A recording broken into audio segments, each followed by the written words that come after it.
दुर्घटनाग्रस्त हुई और कई पैसेंजर इसके अंदर हताहत होने की संभावनाएं हैं। इस घटना से पूरा देश क्षुब्ध है और पूरा देश एक साथ पूर्ण संवेदनाओं के साथ ये जो दुर्भाग्यपूर्ण हादसे में पैसेंजर हताहत हुए हैं, इनके खड़ा है। सबसे पहले मैं भारत सरकार, गुजरात सरकार, भारत सरकार के प्रधानमंत्री जी और गुजरात सरकार की ओर से भी जो लोग हताहत हुए हैं इनके परिजनों के प्रति गहरी संवेदना व्यक्त करता हूं। 10 ही मिनटों में हादसे के भारत सरकार के पास सूचना पहुंची। तुरंत ही मैंने मुख्यमंत्री जी, यहाँ के गृह मंत्री, होम डिपार्टमेंट के control room, civil aviation department, civil aviation मंत्री, सभी से संपर्क किया। प्रधानमंत्री जी का भी तुरंत ही फोन आ गया और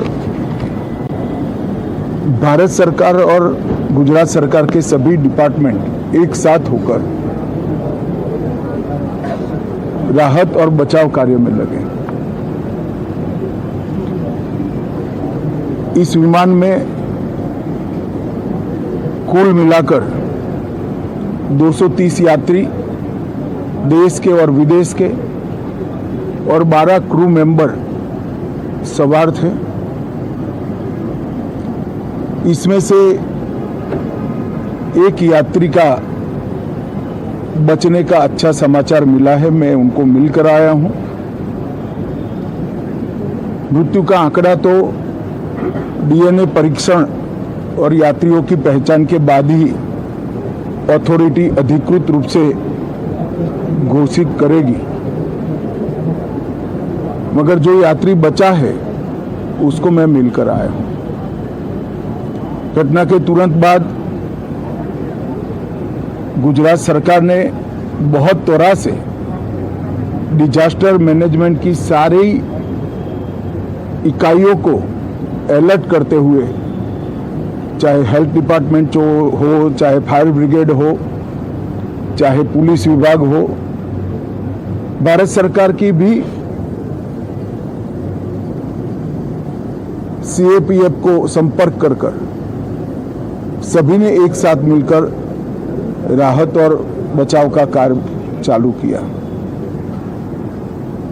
मगर 1.25 लाख लीटर ईंधन विमान के अंदर ही था और लगभग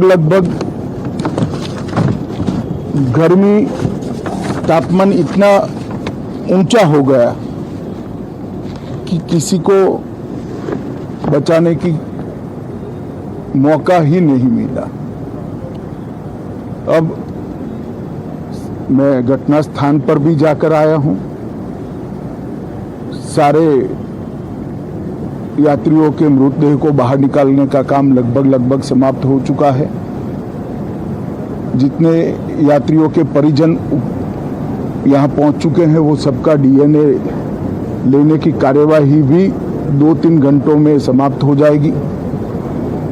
विदेश में जिनके परिजन हैं उनको सूचना देने की कार्यवाही समाप्त हो चुकी है और जैसे ही पहुंचते हैं उनके भी डीएनए सैंपल लिए जाएंगे और मृतदेहों की पहचान के लिए जितने मृतदेह मिले हैं इनके भी डीएनए सैंपल लेने की कार्यवाही समाप्त हो चुकी है। गुजरात में ही लगभग 1000 के आसपास डीएनए टेस्ट करने पड़ेंगे। ये सभी टेस्ट करने की क्षमता गुजरात में विकसित है, तो डीएनए टेस्टिंग के लिए कहीं गुजरात के बाहर जाने की जरूरत नहीं पड़ेगी। गुजरात की एफएसएल और नेशनल फॉरेंसिक साइंस यूनिवर्सिटी दोनों मिलकर कम से कम समय में डीएनए का परीक्षण पूरा करने के बाद परिवारजनों को अपना मृतदेह परिजन का मृतदेह सौंपने का काम करेंगे।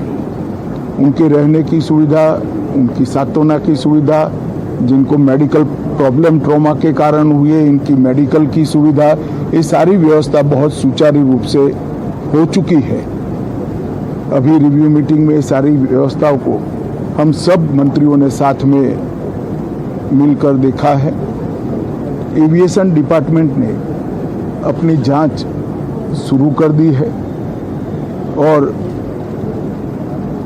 जांच तेजी से आगे बढ़े, इसके लिए भी एविएशन मंत्री जी ने सूचनाएं दी हैं। मैं फिर से एक बार राहत काम में जिन जिन एजेंसियों ने त्वरा के साथ बचाव और राहत का काम किया, वो सभी का धन्यवाद करना चाहता हूं। और फिर से एक बार जिन्होंने अपने परिजनों को गंवाया है, हताहत हुए हैं, वो सभी को मनपूर्वक संवेदनाएं व्यक्त करता हूं। मैं एक बात जरूर कहना चाहता हूं कि ये एक्सीडेंट है, एक्सीडेंट को कोई रोक नहीं सकता, परंतु 365 दिन 24 घंटा इस तरह की घटना के लिए प्रशासन का जो अलर्टनेस है, उसकी कसौटी उसी वक्त होती है जब ऐसी घटनाएं होती है। और आज गुजरात के डिजास्टर मैनेजमेंट की तैयारियों का एक प्रकार से दुर्भाग्यपूर्ण तरीके से मगर कसौटी हुआ और बहुत त्वरा के साथ यहाँ पर काम किया गया, वो पूरे देश के मीडिया के सामने और परिजनों के सामने भी आया है। अंत में मैं फिर से एक बार सम्माननीय प्रधानमंत्री नरेंद्र मोदी जी की ओर से, भारत सरकार और गुजरात सरकार की ओर से सभी हताहत लोगों के परिजनों के प्रति गहरी संवेदना व्यक्त करता हूं। धन्यवाद।